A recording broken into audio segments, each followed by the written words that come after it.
हाँ जी बच्चों, आपका स्वागत है जीटीयू वाले ऑफिशियल यूट्यूब चैनल में। आज हम देखने वाले हैं fluid mechanics and hydraulics machine के बारे में। अगर आपने अभी तक हमारा चैनल सब्सक्राइब नहीं किया तो पहले जाके सब्सक्राइब कर दें, क्योंकि आने वाले दिनों में हम पूरी सीरीज़ लाने वाले हैं fluid mechanics and hydraulics machine के बारे में। और आगे भी हम फोर्थ सेम के मतलब कि जीटीयू फोर्थ सेम के वीडियो अपलोड करने वाले हैं, तो हमारे साथ कनेक्टेड रहिए और हमारे चैनल को सब्सक्राइब कर दे। आज का हमारा टॉपिक रहेगा पास्कल लॉ। पास्कल लॉ हर एक एग्ज़ाम में पूछे जाने वाला आईएमपी क्वेश्चन में से एक क्वेश्चन है, जो कि हर बार 7 मार्क्स में जीटीयू में पूछा जाने वाला क्वेश्चन है। आओ हम देखते हैं उसका statement. Pascal law statement says that the external static pressure applied on a concrete fluid is distributed equally throughout the vessel or the chamber। इसका मतलब कि एक वेसल के अंदर जो भी एक्सटर्नल फोर्स अप्लाइड हो रहा है वो इक्वली डिस्ट्रीब्यूटेड हो रहा है थ्रू आउट द वेसल और द चैम्बर। आओ हम फिगर से समझते हैं कि लाइक यहाँ पे एक हमारा वेसल है, ये जो ब्लू कलर में दिख रहा है वो वेसल है। उसके अंदर जो भी ब्लू कलर में दिख रहा है वो वाटर और फ्लूइड कंसिडर कर दीजिए, वो कन्फिड फ्लूइड है। उसके ऊपर जो प्रेशर एक्टिंग हो रहा है, मतलब कि ये फ्लूइड के ऊपर जो एक्सटर्नल प्रेशर एक्टिंग हो रहा है वो प्रेशर के अकॉर्डिंग ये अपना internal pressure of the water is equally distributed through out the vessel और द चैम्बर। मतलब कि जो प्रेशर के कारण इंटरनल प्रेशर जनरेट हो रहा है और वो इक्वली डिस्ट्रीब्यूटेड हो रहा है थ्रू आउट द वेसल, उसको हम बोलेंगे पास्कल लॉ स्टेटमेंट। अब हम कंसीडर करते हैं ये ट्रायंगुलर, स्मॉल ट्रायंगुलर, बिकॉज हमको ये डिराइव करना है 7 मार्क्स के लिए। तो अब हम उसको कंसीडर करेंगे as a small pieces and इसका हम निकालेंगे पास्कल लॉ स्टेटमेंट और इसको डेरिवेट करेंगे। राइट, चलो हम देखते हैं कि ये हमारा एक स्मॉल बॉडी है, उसके ये डायरेक्शन पे मतलब कि ये वर्टिकल डायरेक्शन पे हमारा एक प्रेशर लगता है, उसको बोलेंगे P1। उसके बाद यहाँ पे एक एंगल प्रेशर लग रहा है, उसको बोलेंगे P2।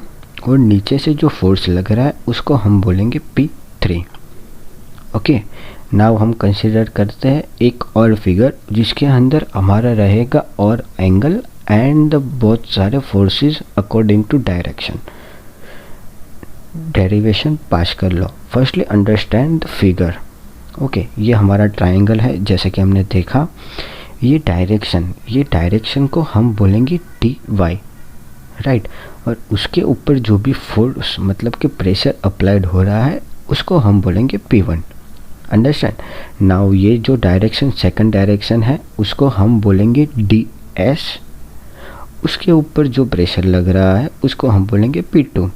ये जो डायरेक्शन पे लग रहा है वो एंगल पे लग रहा है, मतलब कि यहाँ से कुछ एंगल है तो वो एंगल पे लग रहा है, तो उसका 2 फोर्सेस रहेगा, मतलब कि 2 कंपोनेंट रहेंगे, वो हम आगे देखते हैं। सिमिलरली यहाँ पे एक डायरेक्शन है, ये लेंथ है, उसको हम बोलेंगे DX। राइट, और उसके ऊपर जो भी प्रेशर अप्लाइड हो रहा है उसको हम बोलेंगे P3। जैसे कि हमने देखा कि DS एंड DX वो कुछ एंगल पे है, मतलब कि ये DX तो हॉरिजॉन्टल है और सिमिलरली ये DY वर्टिकल है, और बट ये DS जो कि एंगल पे, उन दोनों के बीच का जो एंगल रहेगा उसको हम बोलेंगे थीटा। और ये जो भी मास है, मतलब कि ये जो भी एक ट्रायंगुलर है उसका एक वेट रहेगा जिसको हम बोलेंगे W। यहाँ तक सबको समझ आ गया? ठीक है, अब हम आगे बढ़ते हैं कि जैसे कि हमने बात किया कि ये P2 फोर्स है वो कुछ एंगल पे लग रहा है, तो उसका 2 कंपोनेंट रहेगा। एक कंपोनेंट रहेगा P2 cos थीटा, वो वर्टिकल फोर्स में काउंट होगा, और ये P2 sin थीटा जो हॉरिजॉन्टल फोर्स में काउंट होगा। ठीक है, P2 cos थीटा जो DS पे लग रहा है, सिमिलरली P2 sin थीटा वो भी DS पे लग रहा है। अब हम इसको दिखेंगे कि डिराइव कैसे करना है। अब हम इसको कैलकुलेट करेंगे through out the triangular. Firstly हम देखेंगे कि हॉरिजॉन्टल फोर्सेस कितने हैं।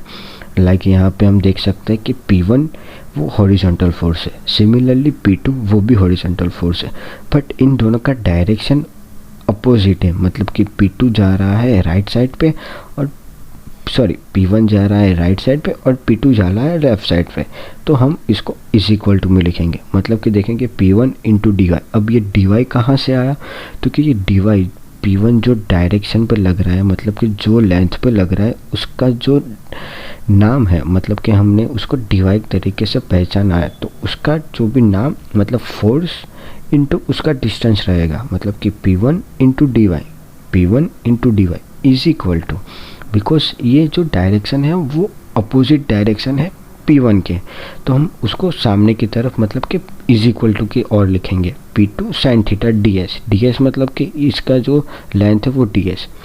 फिर से देखते हैं हॉरिजॉन्टल फोर्सेस कौन सा है, P1 एंड P2। P1 कहाँ पे लग रहा है, dy पे लग रहा है, मतलब कि P1 into D Y is equal to P2 sine theta into ds। वो हमने कैलकुलेट कर दिया हॉरिजॉन्टल फोर्स। सिमिलरली अब वर्टिकल फोर्स देखते हैं कि यहाँ पे देखिए W वो नीचे की ओर लग रहा है, P3 ऊपर की ओर लग रहा है, सिमिलरली P2 वो भी नीचे की ओर लग रहा है, मतलब कि P3 into dx is equal to P2 cos theta dx plus W, मतलब कि ऊपर जाने वाला फोर्स इज इक्वल टू नीचे आने वाला फोर्स। ठीक है, यहाँ पे ऊपर कौन सा फोर्स आ रहा है, P1 into dx is equal to P2 cos theta into ds plus W, right. और ये हमको पता है कि ये ट्रायंगुलर बन रहा है, तो इसको dy ds एंड dx कहेंगे। और हमको पता है कि sine theta is equal to dy by ds आता है, मतलब कि सामने की बाजू और उसका कर्ण, उसको हम साइन थीटा बोलेंगे और cos थीटा को बोलेंगे नियरेस्ट साइड इंटू ये अपना ds, मतलब कि पास वाली बाजू इंटू उसका कर्ण रहेगा ds, उसको हम बोलेंगे sine theta is equal to cos theta. अब उसको हम डिराइव करके dy का इक्वेशन ला दिया, ds into sine theta, similarly dx into ds cos theta. अब ये जो वैल्यू है dy एंड dx की, ये वैल्यू हम पुट करेंगे ये इक्वेशन में, equation number a and equation number 2 में, तो हमको हमारा डेरिवेशन मिल जाएगा। देखते हैं यहाँ पे कि देखा कि हमने P1 into D Y is equal to P2 sine theta ds, ये इक्वेशन a है, और P3 into dx is equal to P2 cos theta ds W। ये W जो है वो नेग्लिजिबल है, क्योंकि हमने एक स्मॉल बॉडी लिया था, कहाँ से, वेसल से हमने एक स्मॉल बॉडी ट्रायंगुलर सिलेक्ट किया था, तो उसका जो भी वेट रहेगा वो नेग्लिजिबल रहेगा, तो उसको हम नेग्लेक्ट कर देंगे।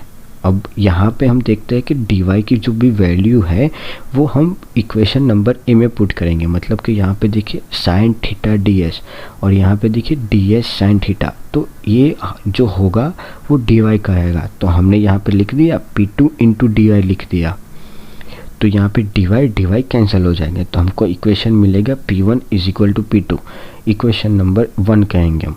Similarly for equation number 2 P3 into dx is equal to P2 into dx, ये dx कहाँ से आया, कोई dx यहाँ से आया कि ds cos theta is equal to dx, तो यहाँ पे हमने लिख दिया dx।